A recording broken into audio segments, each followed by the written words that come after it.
we can expand a logarithm using the properties of logarithms we talked about in class. Properties that were very similar to the properties of exponents we learned about previously. So let's take a look at a few examples, and you may want to skip towards the end if you want to see the more difficult examples, or watch them all the way through. So our first example, basically when we want to expand a logarithm, we want to take a single logarithm and write it out as long as we can. We want to write the biggest logarithm we possibly can. So the thoughts that are kind of running through my head when I do these is I look at this and I see two pieces here. I don't want to call those terms because terms have a special meaning in math, but I have two pieces. And so that tells me I'm going to write the word log twice on my paper for this. The base will never change, so that log base 2 will remain a log base 2. So I'm going to start with the log base 2 of 6, and then because these two pieces were being multiplied, our property says we can split multiplication into an addition problem. So I can expand this using addition. Notice log base 2 doesn't change, that remains the same. This piece will be y to the 4th power. So those two pieces that were being multiplied split into an addition problem. Now there's one more thing I can do to kind of expand this just a little bit more. And that's to take any exponent you have and swing them into the front of that logarithm as a multiplier. This was another property we talked about in class. So my final expansion would be log base 2 of 6 plus 4 times log base 2 of y. And there's my expanded logarithm.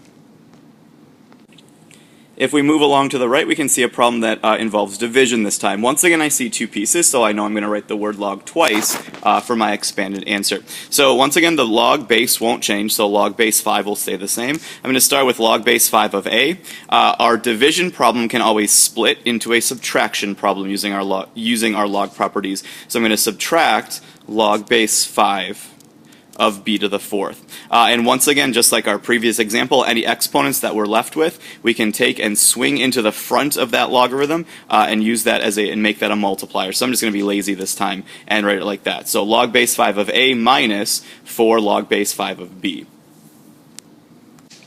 Moving to our examples down below, this time I can see that I have three pieces. Well, the good news is the basic idea doesn't change. Anything being multiplied can be split into an addition problem, and anything being divided can be split into a subtraction problem. Or, the rule of thumb that I use is anything from the numerator will have a positive sign in front of it. Anything from the denominator will have a negative sign in front of it. So I see three pieces. I'm going to write the log base 6 3 times for my final answer.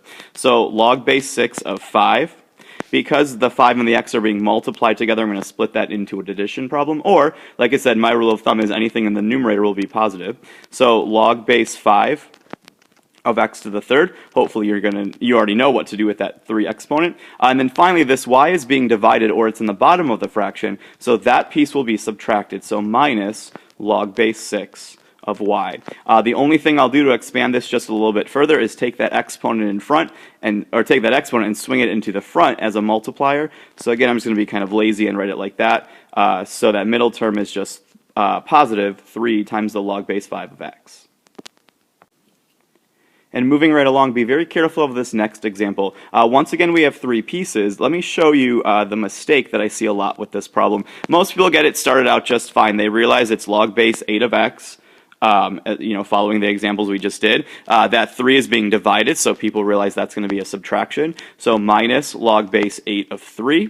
But the mistake they make is they want to then say plus log base 8 of y. And the reason they do that is because using our properties, 3 times y should split into an addition problem. The thing is, since both of those pieces are in the bottom of the fraction, what I would need to do is use parentheses around this entire thing to indicate that both of those pieces come from the denominator of the fraction. So be careful, without the parentheses, that would be wrong. Now there's a second way to do this answer, and this is probably what I would do instead. I'd start out again the same way, but using my rule of thumb, I'm thinking anything that's in the numerator is positive, so log base 8 of x is positive. The 3 and the y are both in the denominator, so both of those pieces, terms in my expansion, should be negative. So minus log base 8 of 3, and then minus log base 8 of y. Now that's what I would give as the answer. Either one's okay, and if you think about why both work, imagine if you just had this problem without, all the logarithms to make it complicated. I could distribute that negative sign, and both of those are going to become negative, which is the answer I have down here. Alright, and then one final expansion we'll take a look at. This square root problem always gives people a little bit of problems at first, but there's a simple trick to it. Rather than leave this problem as a square root, what I want to do is rewrite it as an exponent. Recall from the last chapter that we can replace a square root with an exponent of 1/2. And notice I included the entire thing in parentheses raised to the 1/2 because both of those, x and y, both of those I was doing the square root of. If we had a cube root, we'd raise it to the 1/3 power and so on, okay? So from here, there's a few things that we can do. What a lot of people like to do is just take that 1/2 and swing it into the front of this entire thing. What I want to be careful of is when I expand this, I want to make sure that I realize that both of these, the x and the y, were both raised to the 1/2 power. So I'd split this into log base 9 of x and then log base 9 of y, just like we always would split a multiplication problem into addition. Once again, though, there's another way to write the answer.